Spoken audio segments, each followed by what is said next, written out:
Hi everyone, Nicole Hansen here with the Youth Horticulture Education Program with the University of Nevada Extension. And today we're here at the Master Gardener Orchard to talk stone fruits. Let's go inside.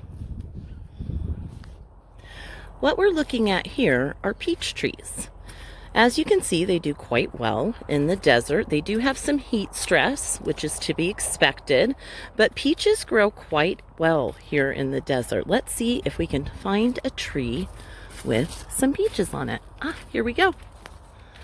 All right, here's a peach tree with a lot of peaches on it. Let's see what kind it is. Looks like it's a fair time peach.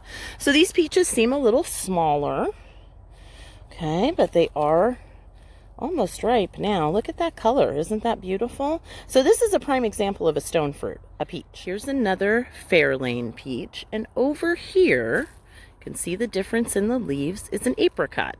Now, apricots are ripe in very early summer, so they don't have any fruit on their trees right now. So you can absolutely grow nectarines, peaches, plums, and apricots here in the desert. Stone fruits are things like plums, peaches, apricots, and nectarines. Any of the combination of the two, apricot, pluot, those are all stone fruits. So let's take a look at the stone fruit orchard here at the Master Gardener Orchard. All fruit trees in the desert require maintenance, but this is particularly true of stone fruit trees. So they do require proper pruning, fertilization, soil sulfur to combat our high pH, and protection from sunburn. Just as you get sunburned here in the desert, so can our trees. You can see here that this juvenile peach tree, its trunk has been painted. So this is an outdoor latex paint, 50-50 with water, and it doesn't matter what color it is as long as it's a light color, and you paint it on the trunk and any stem bigger than your pinky finger, okay? This will act as sun protection so the bark does not get sunburned. If sunburn of the bark occurs, then it is a damaged tree, and it will put off chemicals saying that it is a damaged tree. What will happen is borers will come and they will attack that tree. They seem to only attack trees that are in ill health, and they bore in and they can destroy your tree. They can be localized, so you can cut off a portion of the tree, a branch, or something like that to get rid of them, but the best thing to do is prevention. Pruning is important for fruit trees because you don't want the trees to get so big that you can't reach the fruit anymore. So the best thing to do when you prune your stone fruit trees is to prune them low and wide. You don't want it any taller than you can reach. So if it means you're going to have to get up there with a ladder or a special tool to pick fruit, it means your tree is too tall. So you can see these are all pretty low and wide. These are some pretty old trees in here, and that way you get a nice fruit harvest that you can actually reach. It's also important to keep your center clear in fruit trees. This allows for the sun to penetrate the canopy, as you can see it's doing here on this apricot, and it allows airflow throughout the tree. So this just makes for healthy fruit.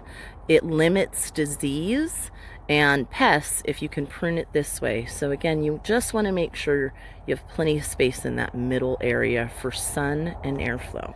Another thing that's very important with stone fruit is fertilization. Twice a year, early spring and late fall, give them some fertilizer, either compost or a specific tree fruit fertilizer. Also give them some soil sulfur. Our pH in our soil and in our water is very high. It can run between 8 and 9, which is very, very high. And most plants like their pH between, say, 6 and 7. So we're pretty high. So you want to put some soil sulfur into the soil when you fertilize to combat that high pH. Now let's talk pests. There are plenty of pests for stone fruits here in the valley. Borers is the biggest one. They can absolutely destroy your tree. So if you have a really healthy tree, make sure you put that paint on the bark to save it from sunburn and save it from the borers. Also, though, probably the biggest pests of stone fruits here in the valley are birds and rats. So to protect your harvest and protect your fruits, you can do a couple of different things. You can cover the entire tree in netting. That can be a little dangerous for birds and lizards because they can get caught in the net. Or you can get organza bags and cover your fruits with organza bags to protect them.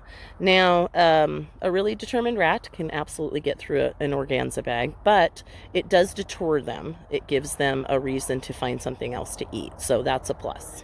Birds have the uncanny ability to know exactly when something's ripe, and that's when they choose to eat it. So it's going to be a foot and feather race between who gets your fruit, you or the birds. Stone fruits can be grown in an orchard, like here, if you have space, or they can also be grown in large pots.